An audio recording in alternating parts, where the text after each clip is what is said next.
Bite size movies में आपका स्वागत है, जहां हम आपके लिए एक रोमांचकारी और प्रभावशाली कहानी के साथ आए हैं। हमारा लक्ष्य आपको एक अद्वितीय और डूबे हुए कहानी का अनुभव देना है, इसलिए इस रोमांचक यात्रा में शामिल हो और अधिक नई कहानियां प्राप्त करने के लिए हमारे चैनल की सदस्यता लें। आज की कहानी ITI स्टूडेंट की कहानी। घटना 1960 के जमाने की है। अलीगढ़ ITI में मेरे पिता प्रिंसिपल थे। हम लोग कैंपस के ही क्वार्टर में रहते थे। गर्मियों के दिन थे। हम लोग बाहर बरामदे में सोए हुए थे। रात के करीब 1 बजे सुपरवाइजर RK सिंह, जो सिक्योरिटी का काम भी देखते थे, मुझे जगाया और कहा कि अपने पिताजी को बुलाओ। पिताजी अंदर आंगन में सोए थे। मैंने उन्हें जगाया तो वे बाहर आए तो सिंह साहब ने बताया कि मशीन चल रही है। उसकी आवाज यहाँ तक आ रही है। पिताजी ने कहा कि 2-3 लोगों को साथ लेकर जाइए और देखिए कि वहाँ कोई है क्या। वे लोग गए और कुछ लोगों को साथ लेकर गए। काफी देर बाद लौटे और बताया कि वहाँ कोई नहीं था। मशीन अपने आप चल रही थी। उसे बंद कर दिया गया। इतना कहकर वे लोग अपने अपने घर चले गए। अभी वे लोग घर पहुंचे भी नहीं होंगे कि मशीन चलने की आवाज फिर आने लगी। पिताजी को आकर उन्होंने बताया और फिर देखने चले गए।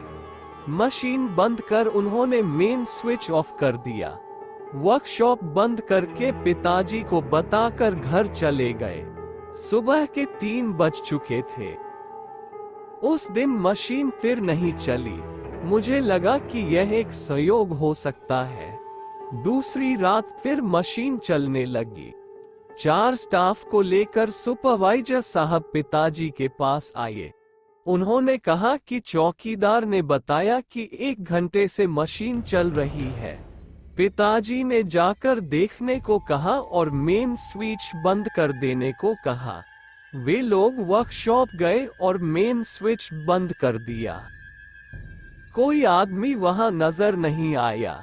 पिताजी को जानकारी देकर वे सोने चले गए। उस वक्त रात के 2 बज चुके थे। आधे घंटे बाद फिर मशीनें चलने लगी। फिर वे लोग आए और पिताजी को बताकर वर्कशॉप की ओर चल दिए। मशीन बंद कर उन्होंने में स्विच का ग्रिप भी निकाल दिया। कोई दिखाई नहीं पड़ा। वे सूचना देकर फिर अपने अपने घर चले गए। उस रात फिर मशीनें नहीं चली। दूसरे दिन सुबह सिंह साहब फोरमैन के साथ आए। उन्होंने कहा कि सर, कल सोमवार को प्रैक्टिकल का एग्जाम है। हो सकता है किसी छात्र का प्रैक्टिकल पूरा नहीं हुआ हो और वह रात में प्रैक्टिस करता हो।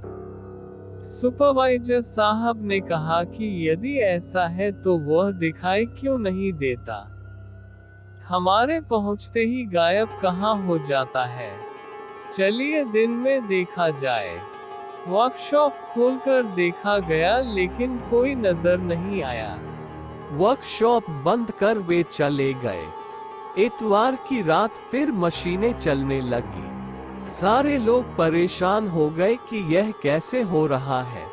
सोमवार को परीक्षा शुरू होने के वक्त जब एक एग्जामिनर आए और जॉब देकर 8 घंटे में उसे पूरा करने को कहा, फिर अपनी जगह आकर बैठ गए। तभी उनकी नजर टेबल पर पड़ी।